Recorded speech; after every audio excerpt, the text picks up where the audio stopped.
Okay, today, so guys, we're going to be looking at dividing a 2-digit number by a 1-digit number.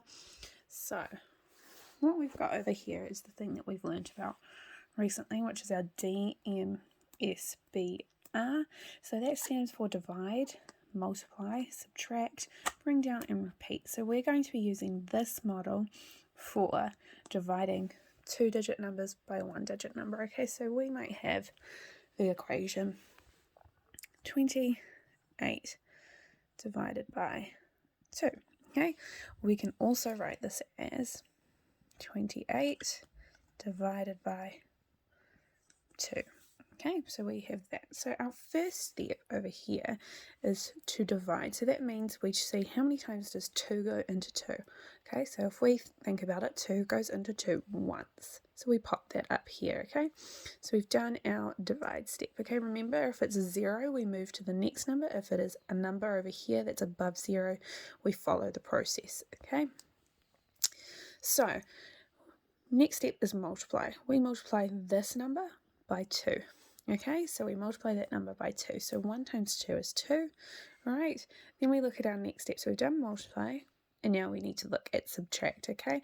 So we are going to subtract 2 from 2 because it's sitting below that 2 up there. So we put a minus there, put that there, and then 2 minus 2 equals 0.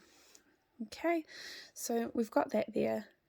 Then our next step, once we've done subtract, equals bring down. Okay, so we don't bring down this number here because that's not the number we're dividing. We are dividing this number here. So we need to bring down that 8, which makes this 0, 8. All right. And then we've done our bring down. So now we're at repeat. Okay, so repeat just means we go back and we use this, we come and try and fill this gap here. Okay, so we can rub all of this out.